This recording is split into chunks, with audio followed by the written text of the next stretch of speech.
Kal-El, no! There's controversy, and then there's comic book controversy. While usually it's concerning something a bit more lighthearted, like the internet losing their minds over some kind of casting decision, we sometimes get the darker stuff, like shifting an entire studio's hierarchy level of craziness. From reported verbal abuse, to alleged threatening of careers, to making Ben Affleck become an alcoholic, there's a lot of bad that came from Warner's 2017 film. So today on DC Revisited, we're diving into the mustache removing and tone lightening of Joss Whedon's Justice League.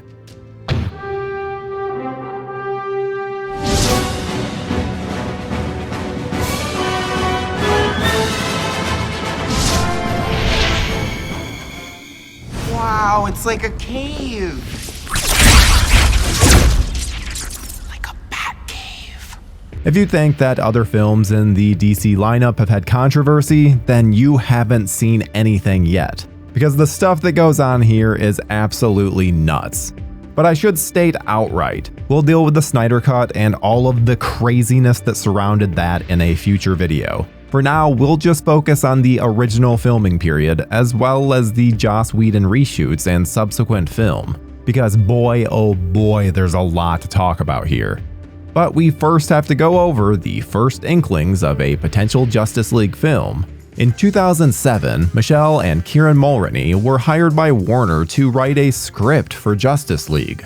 Despite Brandon Routh recently starring as Superman and Christian Bale in the midst of his very popular run as Batman, neither were intended to be used in that film. This would be an entirely new cast, set in a different timeline. George Miller took on the directing job, and it seemed like they were finally going to get a Justice League film, with people like Armie Hammer being cast as Batman, Adam Brody as The Flash, and Megan Gale as Wonder Woman. But when the writer's strike happened, oh hey, we know a thing about those even in 2023, but pre-production came to a grinding halt, and they had to release the actors from their contracts, and they just were never able to gain any momentum again. The project quickly fell apart after the release of The Dark Knight proved that a reboot just wasn't needed, and focusing on individual superhero tales would be the better route for the time being. How Justice League Mortal would have turned out is anyone's guess, but if you want even more information on this, check out our video that goes into all of those juicy details. It wasn't until Zack Snyder's Man of Steel was released that Warner started seriously thinking again about a big screen journey for the Justice League. Will Beall was hired to pen a script, but was let go after his initial draft, and was replaced by Man of Steel and Dark Knight scribe David S. Goyer. Goyer signed a deal to work on both Justice League as well as a Man of Steel sequel, which would eventually turn into Batman v Superman. Zack Snyder then signed on to direct the film, with his wife Deborah serving as his producing partner. Warner announced that the movie would be split into two parts, simply called Justice League Part 1 and Part 2. Impressed with his revisions on Batman v Superman, Chris Terrio was brought aboard to amp up Goyer's script. Snyder said that the film was inspired by Jack Kirby's New Gods comics. While the story would alter with rewrites, the story of Justice League concerned Steppenwolf attempting to take 3 mother boxes that were hidden on Earth, and the Justice League having to come together to stop them. Only one problem: the Justice League still needs to be formed. And you know, Superman died in the last one. And with only 2 of the characters receiving their own solo outings, it would serve as the origin of several of these characters. One of the strange things about Justice League is that, unlike most of the movies that we've talked about on this show, most of the actors were cast before the team-up movie itself. So we've touched on the majority of them. For a brief rundown, there is Ben Affleck as Bruce Wayne/Batman, Henry Cavill as Clark Kent/Superman, Gal Gadot as Diana Prince/Wonder Woman, Ezra Miller as Barry Allen/The Flash, Jason Momoa as Arthur Curry/Aquaman, and finally there's Ray Fisher as Victor Stone, otherwise known as Cyborg. Amy Adams would also return as Lois Lane, and Diane Lane as Martha Kent. Jeremy Irons as Alfred Pennyworth, and Connie Nielsen as Queen Hippolyta rounded out the returning cast. We'd finally see the role of Commissioner Gordon filled with the casting of J.K. Simmons as Affleck's close confidant. He took the role very seriously and got absolutely yoked, despite not actually appearing in any action beats. Since the film served to introduce some characters before they'd even gotten their own solo outing, Amber Heard was cast as Mira as a means to set up the Aquaman film that would follow. On a similar note, Billy Crudup appears as Henry Allen, Barry Allen's father. This was also hoping to set up a Flash film, although Crudup would have scheduling conflicts by the time that one came along. You will love me. You all will. Any good comic book film relies on the villain to serve as a great foil to our heroes, so Steppenwolf was chosen as the main enemy of the film, with Kieran Hines stepping into the role. While we're mostly just hearing his voice, Hines would still perform all of the motion capture for the CG character. There are some other people cast, but we'll save those for when we talk about the Snyder Cut. Filming on Justice League took place at Warner Bros. Studios in Leavesden in April of 2016, and this is where things take a turn. The general reaction to Batman v Superman was not kind, earning a measly 29% rating on Rotten Tomatoes. So Warner was worried about leaving their DC universe in Snyder's hands. Unhappy with dailies, Warner held a writers' summit that included Joss Whedon, Seth Grahame-Smith, Andrea Barloff, and Alan Heinberg. This resulted in several rewrites during filming that prompted Snyder to get increasingly frustrated. Even still, they were able to complete principal photography, but during the production process, Zack Snyder and his wife Deborah stepped down from completing the film. The suicide of their daughter Autumn proved to be too much to handle, and they felt that they needed to step away from the project so that they could properly grieve as a family. Joss Whedon had recently been hired to write and direct a Batgirl film, and was part of the Writers' Summit. And given the fact that he helmed the first 2 Avengers films, it seemed like a no-brainer to have him shepherd the movie to completion.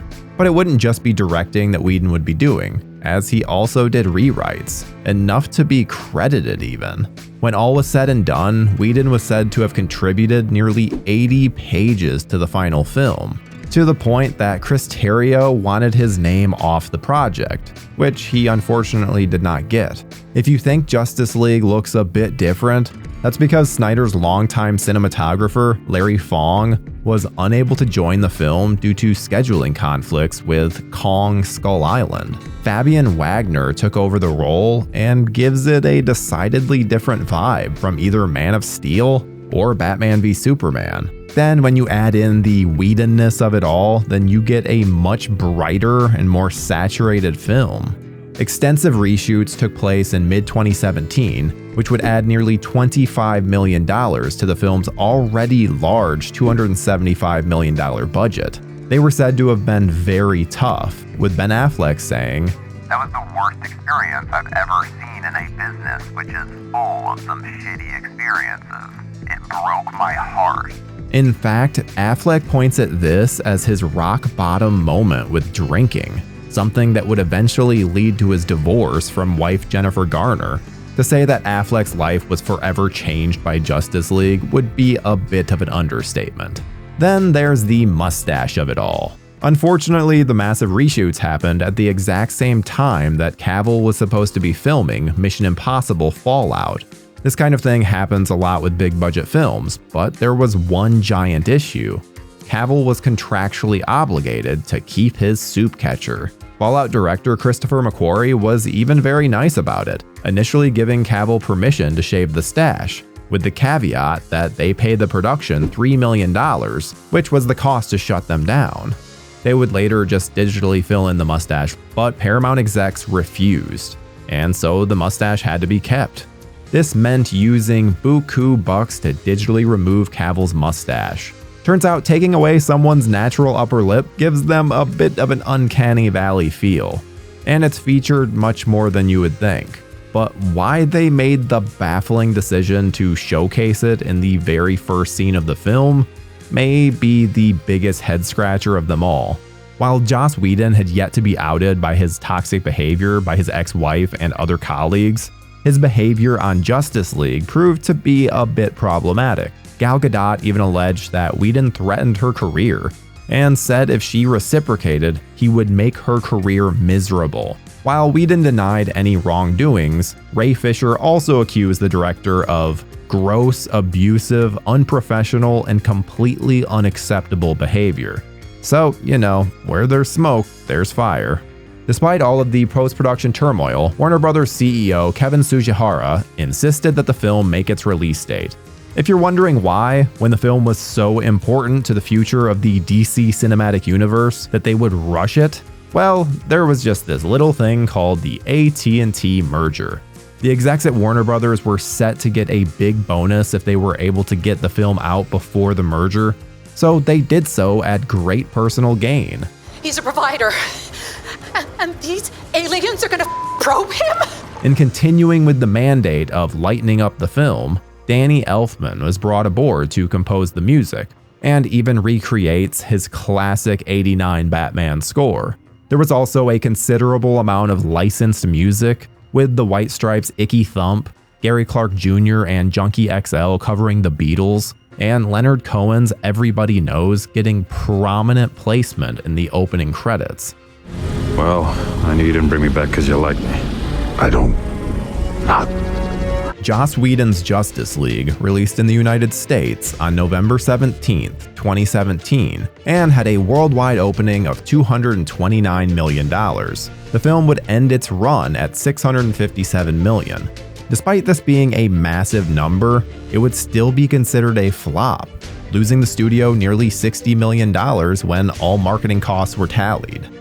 Despite bringing in Whedon to lighten up the tone and bring in those Avengers numbers, it felt half-baked. Receiving a 39% rotten rating on Rotten Tomatoes, the critical consensus was that Justice League leaps over a number of DC movies, but its single bound isn't enough to shed the murky aesthetic, thin characters, and chaotic action that continue to dog the franchise. The negative reviews were mostly blamed on the reshoots and trying to cobble together a film after the fact. Calls for the original cut of the film to be released grew more and more as Snyder cultivated more and more of a fandom. #Release the Snyder Cut became a very real thing.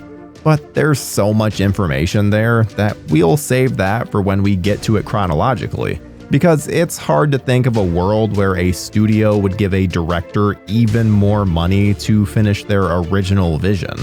Getting away from the upper lip of Henry Cavill, we're finally diving under the sea and looking at how they managed to make this guy from the comics look like this.